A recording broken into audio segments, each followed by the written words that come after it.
তার মধ্যে হচ্ছে এগুলা আমাদের বাকলিয়া থানা অভিযানে ওদেরকে ধরা হয়েছে, সিএমপির অভিযানে।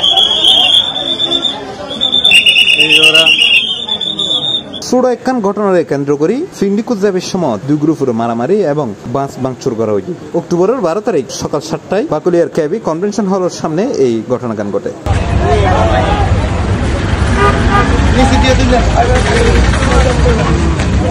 এই সময় বেশ কয়েকজন আহত বের ঘটনা ঘটছে।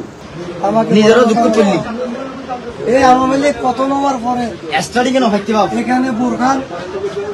এই ঘটনায় পুলিশ তাৎক্ষণিক অভিযান চালাইয়ারে 8 জনের আটক করে। পুলিশ সূত্রে জানা যায় এক গ্রুপ ফিন্ডিকুজার এবং আরেক গ্রুপ লয় এই সময় হতাহাটাহাটি হয় এবং এক পর্যায়ে দুনো গ্রুপের মধ্যে সংঘর্ষের ঘটনা ঘটে এবং যারা ফিন্ডিকুজার তারার বাসগান ভাঙচুর করা হয়।